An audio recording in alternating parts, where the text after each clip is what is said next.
అందరికి వచ్చినటువంటి తెలుగులో 5వ నెంబర్.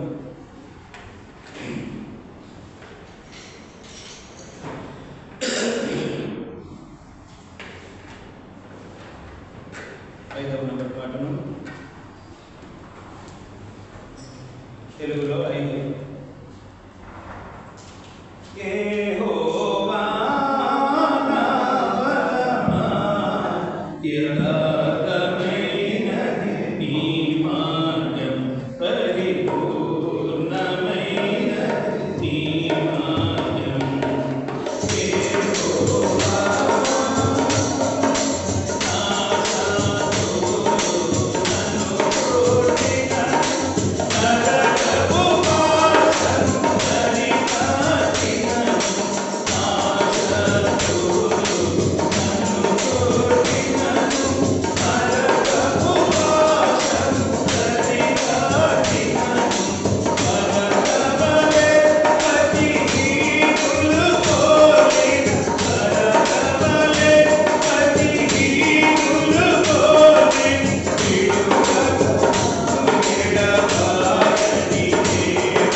దయచేసి కూర్చోండి.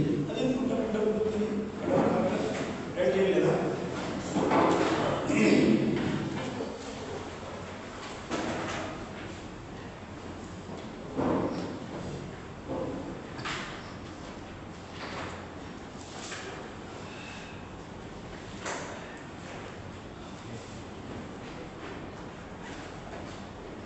తెలుగులో 104, పాత పుస్తకం దగ్గర నుండి 102.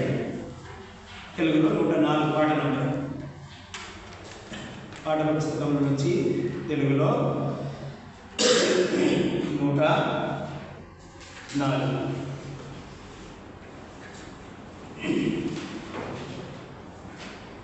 నా ప్రాణ ప్రియుడా యేసు రాజా అర్పింతును నా హృదయార్పణ. నా ప్రాణ ప్రియుడా యేసు రాజా అర్పింతును నా హృదయార్పణ. తిరిగి నలిగిన ఆపదను హృదయాపు మాట ఆరాధనతో సత్యముగా. తిరిగి నలిగిన ఆపదను హృదయాపు మాట ఆరాధనతో సత్యముగా. నా ప్రాణ ప్రియుడా యేసు రాజా అర్పింతును నా హృదయార్పణ. అద్భుత కరుణ ఆలోచన ఆశ్చర్య సమాధాన బ్రహ్మ.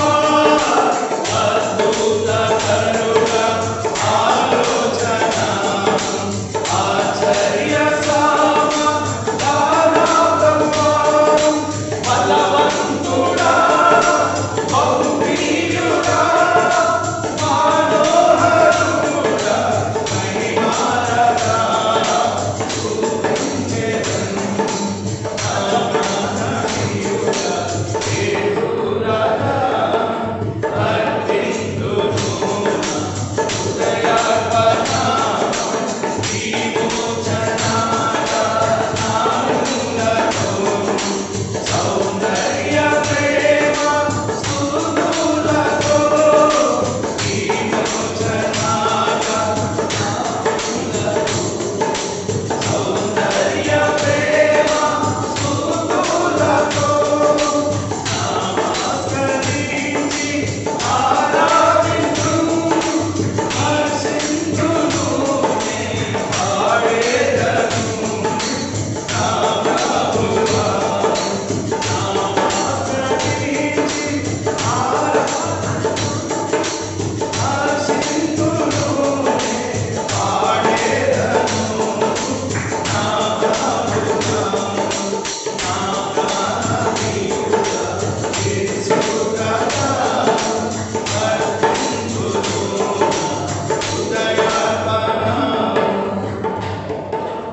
తెలుగులో 252, పాత పుస్తకం ఎవరి దగ్గర ఉంటే 250.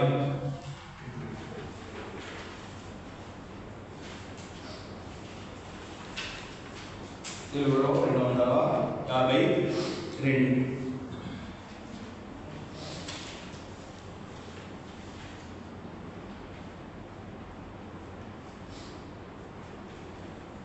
ఒకటి 3 5 మాత్రమే వాడుకుందాం.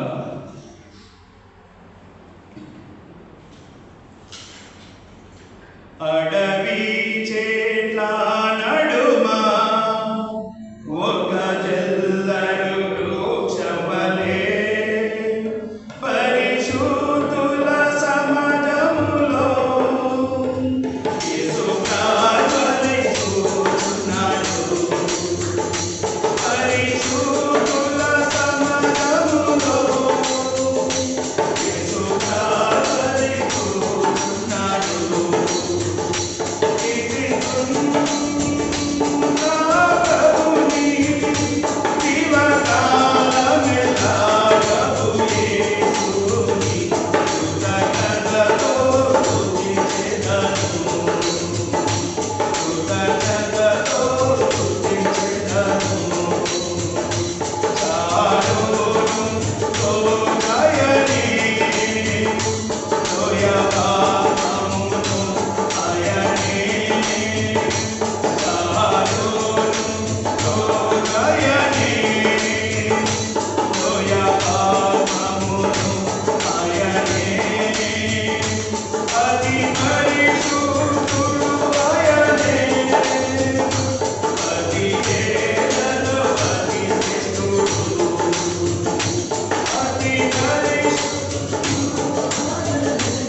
యేసుక్రీస్తు ఉన్నతమైన శక్తిగల నామములో క్రీస్తు చేరవచ్చిన సంఘానికి తెలియజేస్తుంది. ఆరాధనకు వెళ్ళడానికి ముందుగా దేవుని యొక్క వాక్యాన్ని మనం చదువుతాం. 46వ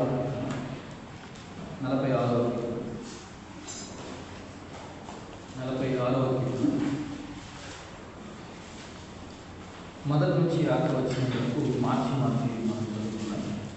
మొదటి నుంచి ఆఖరి వరకు మనం మార్చి చదువుతున్నాం. 46వ కీర్తన మొదటి నుంచి ఆఖరి వరకు మార్చి మనం చదువుతున్నాం. దేవుడు మనకు ఆశ్రయము దుర్గంగా ఉన్నాడు. ఆపత్కాలంలో ఆయన నమ్ముకునదగిన సహాయం.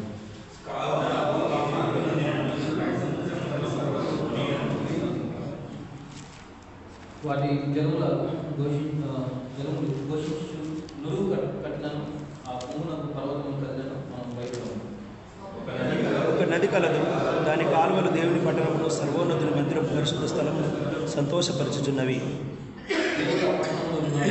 చలనం లేదు. అరుణోదయమున దేవుడు దానికి సహాయం చేస్తున్నాడు.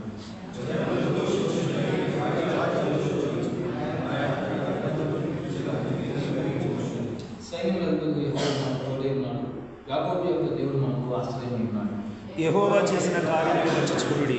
ఆయనే భూమి మీద నాశనములు కలుగజేయువాడు. ఆయనే భూదిగంతుల వరకు యుద్ధములు మానువాడు. ఇల్లు నిలిచేవాడు. బల్లెము తెగునరుకువాడు ఆయనే. యుద్ధ రథములను అగ్నిలో కాల్చివేయవాడు ఆయనే. పూరకుండుడి, నేనే దేవుడిని తెలుసుకునుడి. అన్ని జనులలో నేను మహోన్నతుడు నగుదును. భూమి మీద నేను మహోన్నతుడు నగుదును. సైన్యములకు అధిపతి యెహోవా మనకు తోడై ఉన్నాడు. యాకోబు యొక్క దేవుడు మనకు ఆశ్రయమై ఉన్నాడు.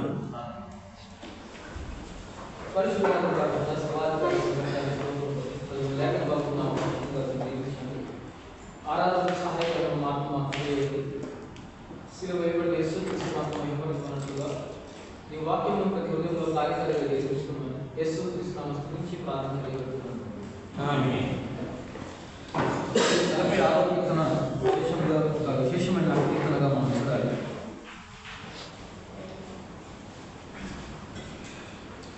కోరవ కుమారుడు రచించిన కీర్తనగా కనబడుతున్న ఈ యొక్క రాగాన్ని మనం గమనించినట్లయితే 46వ కీర్తనలో ప్రాముఖ్యమైన వచనాలు ఉన్నాయి.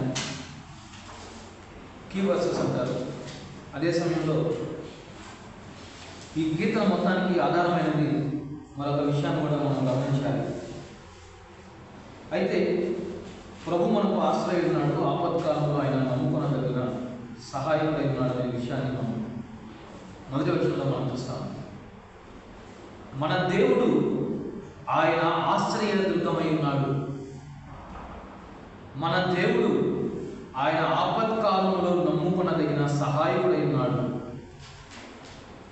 ఎందుకు మానవునికి దేవుడు ఆయన నమ్ముకునదగిన సహాయకుడిగా, ఎందుకు ఆయన ఆశ్రయ దుర్గమునై ఉన్నాడు అంటే మానవుని యొక్క జీవితంలో భయం ఉన్నది. మానవ జీవితంలో ఏమున్నది? భయం. చూడండి 3వ వచనం, వాటి జలములో ఘోషించుతూ నురుగు కట్టినను ఆ పొంగునకు పర్వతములు కలిగినను మనం భయపడము. ధైర్యం చెప్తా ఉన్నాడు. ప్రభు ఏం చెప్తా ఉన్నాడు? ధైర్యం చెప్తా ఉన్నాడు. ఏమని ధైర్యం చెప్తున్నాడు? పర్వతములు కూలిపోయినా కూడా మనకి భయం లేదు అని చెప్తాం. మానవుడి యొక్క స్థితి ఎలా ఉందంటే ప్రారంభం నుంచి కూడా మానవుడు భయంతోనే బ్రతుకుతున్నాడనే సత్యాన్ని మనం అర్థం చేసుకుంటాం. ఆయన నమ్ముకొనదగిన సహాయకుడుగా మన జీవితంలో ఇవ్వడానికి, మన జీవితంలో ఉన్న భయాన్ని తొలగించడానికి ఆయన లోకానికి దిగొచ్చిన దేవుడే ఉన్నాడు.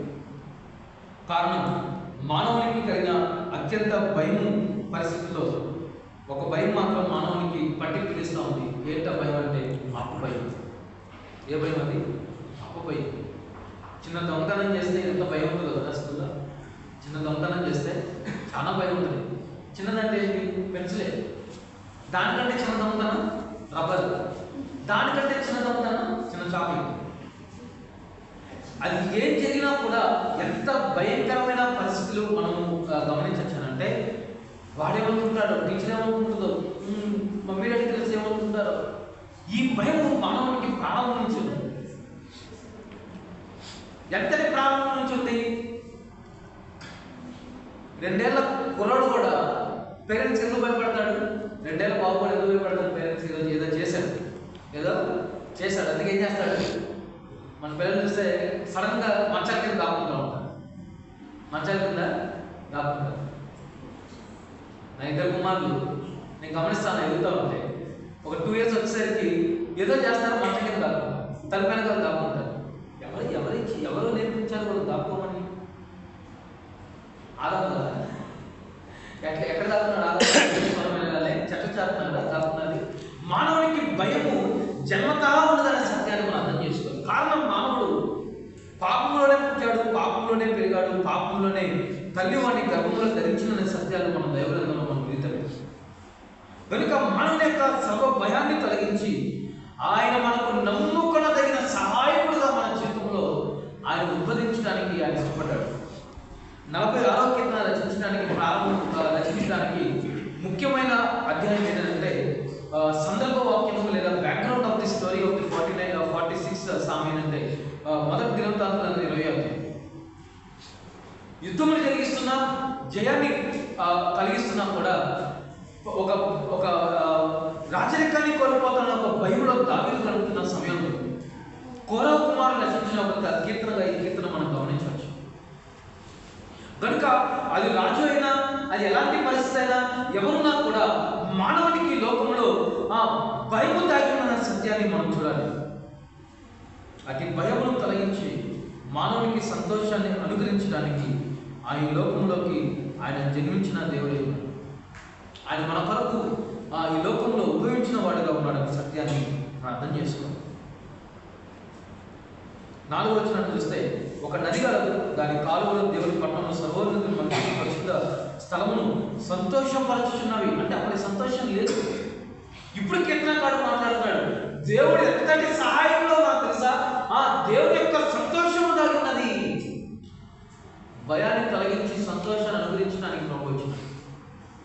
కారణం, మానవుని యొక్క పాపం వాడిని ఎక్కడ తీసుకెళ్తుందంటే మనందరికీ తెలిసిన విషయాలే. మానవుని యొక్క పాపం ఎక్కడ తీసుకెళ్తుంది? అంతే. నువ్వు ఎన్ని గ్రంథాలు చదివేసినా, ఏం చేసినా కూడా ఏమండి, మానవుని యొక్క అంతిమ పాపపు రుణపత్రం ఏంటి? నరకమే. అట్టి నరకం నుంచి మనం తప్పించి పరలోక రాజ్యంలో తన సొంత చేతులతో తన నాసికానందంలో ఆయన తన సొంత వాయువు ఉన్న ఆ దేవాది దేవుని మన సృష్టికర్త వైపు మనం తిరగాలి. ఆయన యొక్క సన్నిధానంలో మనం కూర్చున్నబెట్టాలని దేవుని యొక్క మహా ప్రణాళిక యేసుక్రీస్తు ప్రభు వారి లోకంలో దిగిరావాలి. అందుకని మానవుడు ఎలాగైతే తన శరీరం ద్వారా ఆయన పాపం చేసినాడు, అటు శరీర పాపం నుండి మనల్ని విడిపించి రక్షించడానికి ఆయన లోకంలో ఎలా దిగి వచ్చానన్నాడు అంటే, రోమిలకు రాసిన పత్రిక 8వ అధ్యాయం, మొదటి వచనం చూడండి. నేను ఎక్కువ రెఫరెన్స్ ఇవ్వట్లేదు, ఎందుకంటే నాకంటే మీకు బైబిల్ బాగా తెలుసు, నాకంటే మీరు ఎక్కువ వాక్యాన్ని వింటూ ఉంటాం, అనేక మంది సేవకులుగా వింటూ ఉంటారు. 8వ అధ్యాయం మొదటి వచనం చూడండి, మొదటి 2 వచనాలు. కాబట్టి ఇప్పుడు